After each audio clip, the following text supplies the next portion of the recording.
সম্প্রতি আপনার একটি বক্তব্য ফেসবুকে এবং সোশ্যাল মিডিয়ায় ভাইরাল হয়েছে, তার ক্রিয়া প্রতিক্রিয়ায় অনেক কিছু হয়েছে। প্রত্যেকে একটা শিরোনাম করেছিল ঢাকার বৃষ্টি নাকি শামসুজ্জামান দুদুর দেয়া কর্মসূচি। আপনি একটি আলোচনা সভায় বলেছেন যে বিএনপির নেতাকর্মীরা যদি প্রস্রাব করে দেয় তাহলে তোমরা বঙ্গোপসাগরে ভেসে যাবে।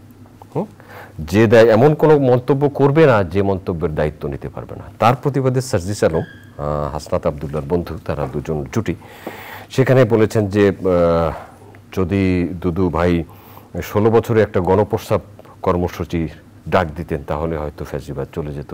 এবং তার পরপরই একটা স্ট্যাটাস দিয়েছেন যে ঢাকার বৃষ্টি কি দুদু ভাইয়ের কর্মসূচি। এই বিষয়ে আপনার কাছ থেকে শুনে বাকি আলোচনায় যাব। জি, আপনাকে ধন্যবাদ। সার্জিস আলমকে ধন্যবাদ যে সে এটা আমলে নিয়েছে এবং তার মতো করে সে মন্তব্য করেছে। সমালোচনা করতে অনেকে পছন্দ করে, কিন্তু সমালোচনা আবার নিতে কেউ পছন্দ করে না। বিএনপির মতো একটি রাজনৈতিক দল, যে দলের নেত্রী দেশনেত্রী বেগম খালেদা, যে আপসীর নেত্রী, মৃত্যুর ঠিক কিনারা থেকে তিনি আল্লাহ তাকে রক্ষা করেছেন। বিএনপিতে অসংখ্য মানুষ ফাঁসির কাস্টে ঝুলেছে, শহীদ হয়েছে। এই যে গত 15 বছরের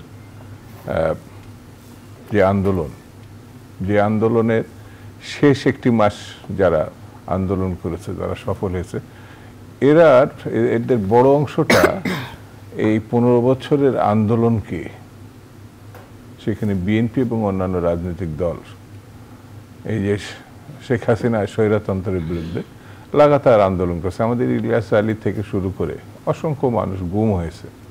5,500 এক বিএনপিতেই হয় নিখোঁজ, নাই গুম, নাই শহীদ হয়েছে।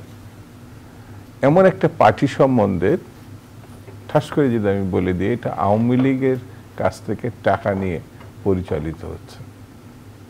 মানে একটা দায়িত্বজ্ঞানহীন মন্তব্যকে রূপক অর্থে যখন আপনি ব্যবহার করবেন ভেসে যাওয়ার, তখন সেটি আবার তাদের খুব একটা পছন্দ হবে না। মোরারজি দেশে একসময় ভারতের প্রধানমন্ত্রী ছিলেন।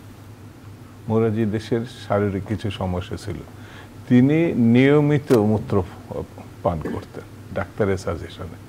এটা দক্ষিণ পূর্ব এশিয়া না, সারা বিশ্বে এটা প্রচলিত। কিন্তু সোশ্যাল মিডিয়া এবং ফেসবুকে একটা গোষ্ঠী তৈরি হয়েছে, আমি লক্ষ্য করেছি। যদি আপনার মন্তব্যটা তাদের কাছে গ্রহণীয় না হয়, তাহলে আপনাকে যেভাবে আক্রমণ করা হবে সেটি সুস্থ ধারার তো প্রশ্নই ওঠে না। আপনার 14 গোষ্ঠী উদ্ধার করে ফেলবে।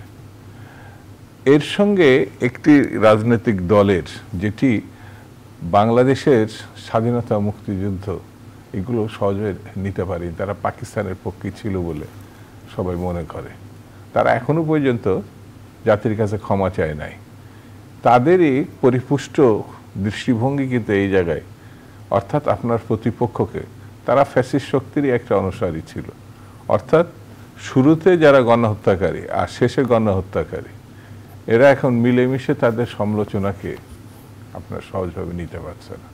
সেই জন্য আমার কাছে মনে হয়েছে বাংলাদেশের রাজনীতিটা যে সুস্থ ধারার ব্যাপার ছিল, সেই সুস্থ ধারাটা গণঅভ্যুত্থানের মধ্য দিয়ে একটা সম্ভাবনা দেখা দিয়েছিল। সেটাকে যদি আমরা পরিপুষ্ট এবং এগিয়ে না নিতে পারি, তাহলে গণতান্ত্রিক রাজনীতিতে সমালোচনা যে একটা স্তম্ভ, সেটি কাজ করবে বলে আমার কাছে মনে হয় না। এবং তার জন্য আমাদেরকে অতীতে যেমন খেসারত দিতে হয়েছে, ভবিষ্যতেও দিতে হবে।